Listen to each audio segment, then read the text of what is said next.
जब बीईओ और बीएड के एग्ज़ाम्स हो सकते हैं तो ज़रा भी देर नहीं लगेगी सीटेट का एग्ज़ाम शेड्यूल आने में। जैसा कि आप सभी जानते हैं कि कल बीएड का एग्ज़ाम है और 16 अगस्त को बीईओ का एग्ज़ाम है। तो अब धीरे धीरे सारी एग्ज़ाम्स कंडक्ट किए जा रहे हैं।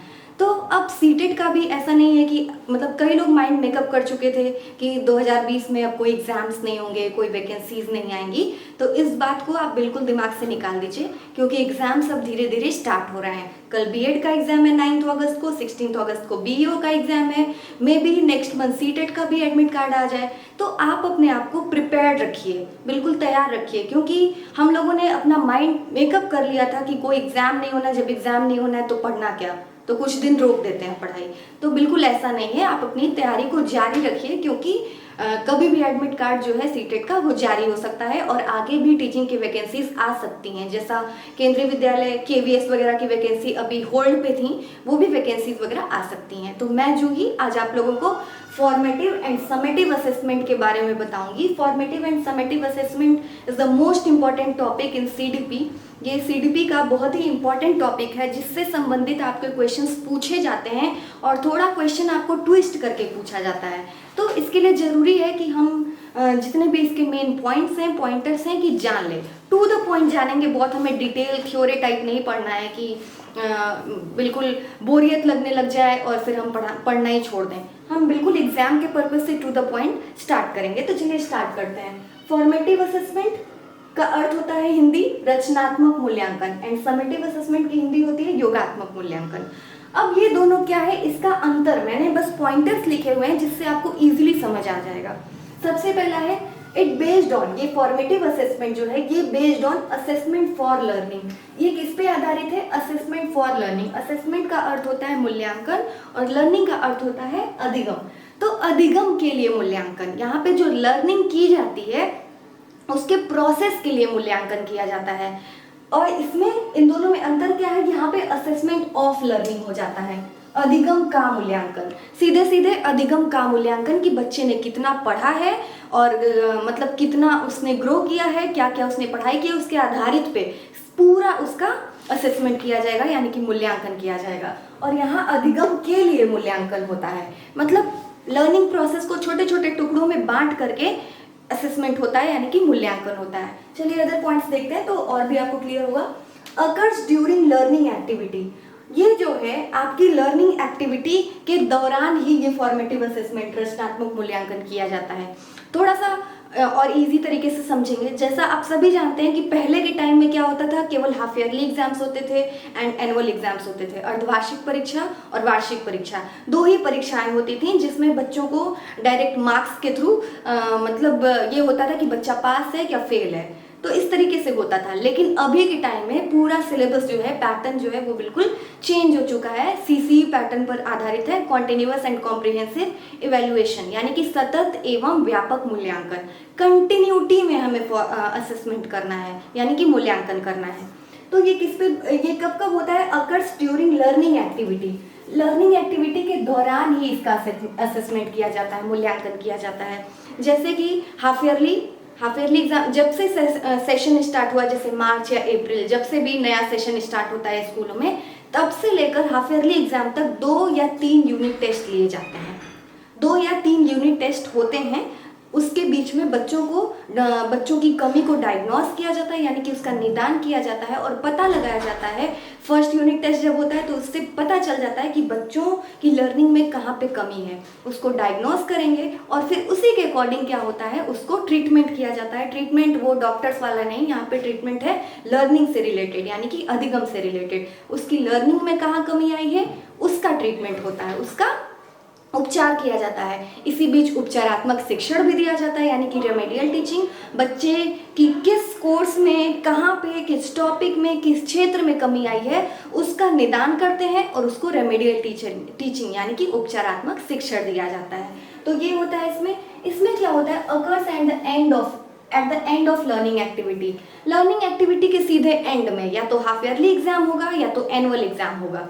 हालांकि ये भी समेटिव असेसमेंट खत्म नहीं हुआ है, ये भी जारी है, लेकिन बीच बीच में फॉर्मेटिव असेसमेंट भी बच्चों का किया जाता है, यानी कि रचनात्मक मूल्यांकन भी किया जाता है। यहाँ पे योग से ही आप समझ रहे होंगे, यानी कि पूरा इकट्ठे पूरा योग, लास्ट में होता है इसका मूल्यांकन, इसीलिए है occurs at the end of learning activity, या तो हाफ ईयरली एग्जाम में या तो एनुअल एग्जाम में। नेक्स्ट पॉइंट इज इसका एम क्या है, उद्देश्य क्या है, to monitor the student learning, student की लर्निंग को मॉनिटर करना यानी कि ध्यान देना, बच्चा किस तरीके से सीख रहा है, किस प्रोसेस से सीख रहा है। जैसे बच्चे ने एक स्टेप एक टॉपिक पढ़ा, उसी टॉपिक का वहीं के वहीं उसका क्या होता है, मूल्यांकन किया जाता है। उसकी लर्निंग प्रोसेस को देखते हैं कि किस तरीके से पढ़ रहा है, किस तरीके से उसको ज़्यादा अच्छे से समझ में आ रहा है, क्योंकि हर एक बच्चा नहीं है कि बुक पढ़ के उसको नॉर्मली समझ आ जाए। आप अपने क्लास में देखते होंगे, मेरे भी क्लास में कई सारे ऐसे बच्चे हैं कि जिनको आप अगर मैं थ्योरी की तरह पढ़ाने लग जाऊं तो वो बोर हो जाएंगे, उठ के चले जाएंगे। लेकिन अगर उनको अलग तरीके से उनका डायग्नोस किया जाए उनकी कमी को, और उस तरीके से पढ़ाया जाए, जैसे कई बच्चे हैं कुछ पिक्चर्स देख करके समझते हैं, कुछ क्लिप्स देख करके समझते हैं, मैप देख करके, चार्ट देख करके, तो ये होता है। तो बच्चे की कमी को डायग्नोस करना और स्टूडेंट की लर्निंग को मॉनिटर करना यानी कि ध्यान देना। यहाँ पे है समेटिव असेसमेंट में इसका उल्टा क्या होता है, टू इवेलुएट स्टूडेंट लर्निंग, यहाँ पे सीधे इवेलुएट कर दिया जाता है यानी कि सीधे उसका मूल्यांकन कर दिया जाता है, मॉनिटर नहीं किया जाता है, उसके प्रोसेस को नहीं देखा जाता है, सीधे स्टूडेंट की लर्निंग को इवेलुएट किया जाता है यानी कि मूल्यांकन उसका किया जाता है। Next is provide students with feedback, यहाँ पे एक एक स्टेप पे बच्चों को फीडबैक भी दिया जाता है। जैसे यूनिट टेस्ट हुआ, बच्चों को हमने कुछ प्रोजेक्ट दे दिया, कुछ असाइनमेंट दे दिया, कुछ ऐसे टॉपिक दे दिया कि जिसमें बच्चा जो है बुक से नहीं खुद से एक्सप्लोर करके सीखे, बाहर भी निकलता, बाहर भी सीखने की बहुत सारी चीज़ें होती हैं।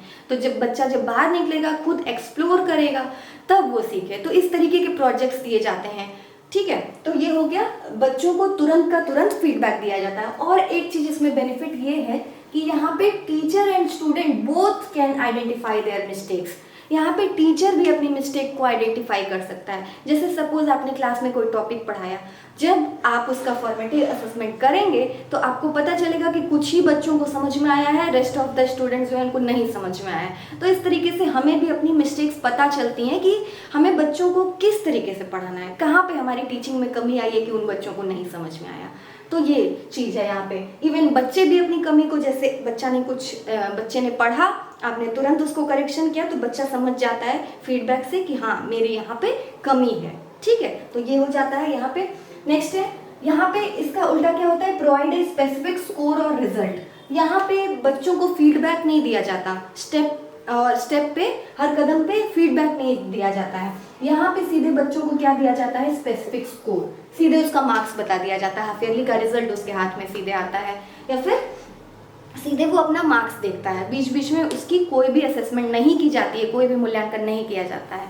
तो सीधे बच्चे को पता चलता है कि मैं पास हूँ या फेल हूँ, ये है। यहाँ पे क्या है, नेक्स्ट है, can use a wide range of questions. Formative assessment में कई तरीके के क्वेश्चंस दिए जा सकते हैं बच्चों को, कई तरीके से उसका मूल्यांकन किया जाता है। जैसे सीसी पैटर्न क्या कहता है कि हमें ये नहीं है कि बस किताबी चीज़ों को देख करके कि बच्चे ने साइंस में इतना मार्क्स लाया, आपने रिजल्ट में दे दिया।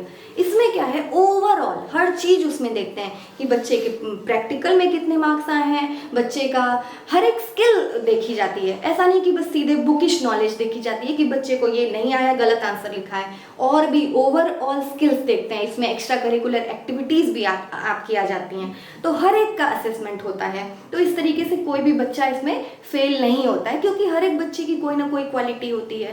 कोई बच्चा ऐसा नहीं है कि उसके अंदर एक सिंगल क्वालिटी ना हो। तो उस बच्चे की क्वालिटी को आइडेंटिफाई करके और जहाँ पे उसकी कमी आ रही है उसको भी दूर किया जाता है।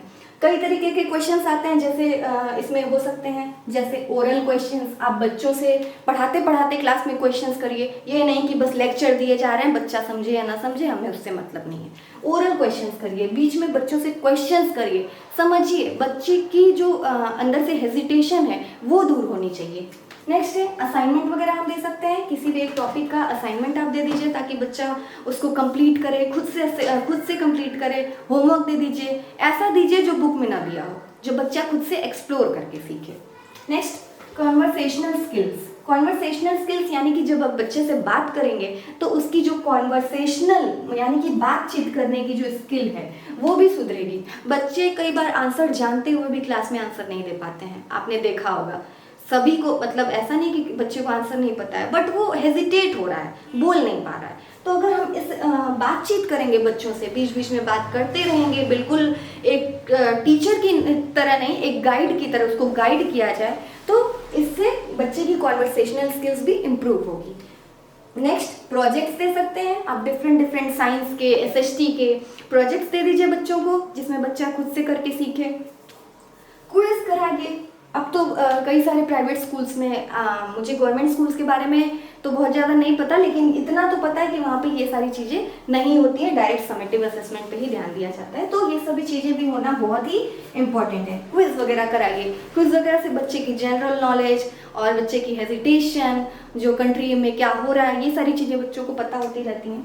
ग्रुप वर्क, ऐसा कोई टॉपिक दीजिए जिसमें बच्चा ग्रुप लर्निंग करे, मतलब कई सारे पीयर लर्निंग, उसके क्लासमेट्स कई सारे हों, वो एक साथ ग्रुप में बैठ के पढ़े, उसको आप कह सकते हैं कोलैबोरेटिव लर्निंग, यानी कि बच्चा ग्रुप में लर्न करता है, एक दूसरे से सीखता है। हर एक बच्चे के अंदर कोई ना कोई क्वालिटी है, उसका अंदर कोई ना कोई पॉइंट ऑफ व्यू हर एक बच्चे का होता है, तो एक बच्चा दूसरे का पॉइंट ऑफ व्यू जाने, तीसरे का जाने, चौथे का जाने, इस तरीके से क्या है, लर्निंग बढ़ती है।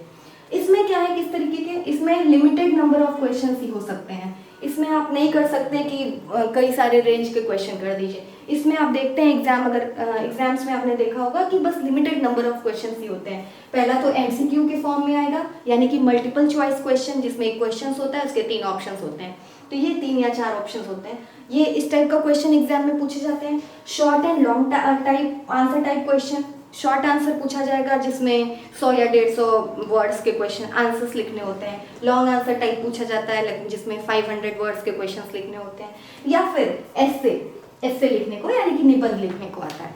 तो ये होता है समेटिव असेसमेंट, जिसमें बच्चे की बस ओवरऑल, यानी कि लास्ट में बस प्रोग्रेस देखी जाती है कि बच्चे ने इस सब्जेक्ट में कितनी पढ़ाई की है और उसको कितना मार्क्स मिला, उस बेसिस पे उसको पास या फेल करते हैं। तो कौन सा मेथड, अब आप खुद समझ गए होंगे कि the best method is formative assessment. हम ये नहीं कहते हैं कि ये समेटिव असेसमेंट नहीं होना चाहिए, ये भी बहुत जरूरी है, लेकिन उसके बीच बीच में फॉर्मेटिव असेसमेंट बहुत ज़रूरी है, क्योंकि कई स्कूल्स में ये लागू नहीं हुआ है, कई गवर्नमेंट स्कूल्स में, तो हमें इन सभी चीज़ों का ध्यान देना चाहिए, तभी हम बच्चे की ओवरऑल प्रोग्रेस हर एक स्किल में उसको मास्टर बना सकते हैं। तो ये है formative and assessment, summative assessment के बारे में। इससे क्वेश्चंस आपको पूछे जाते हैं, कई बार पूछा जाता है कि असेसमेंट फॉर लर्निंग में क्या होता है, तो असेसमेंट फॉर लर्निंग क्या है, रचनात्मक मूल्यांकन, मतलब अधिगम के लिए मूल्यांकन। पूछ देता है कि असेसमेंट ऑफ लर्निंग कौन सा असेसमेंट है, तो यहाँ पे आपको अधिगम का मूल्यांकन यहाँ पे होता है, सीधे सीधे अधिगम का बस मूल्यांकन कर दिया जाता है उसके स्कोर या रिजल्ट के बेसिस पे, तो वो है आपका summative assessment. I hope this topic is clear to you.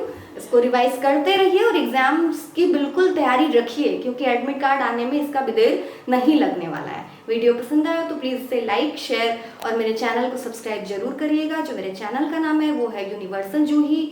और अगर आपको कोई कमी या फिर कोई और भी टॉपिक अगर आप चाहते हो तो मुझे कमेंट बॉक्स में कमेंट करके जरूर बताएं। Thank you so much.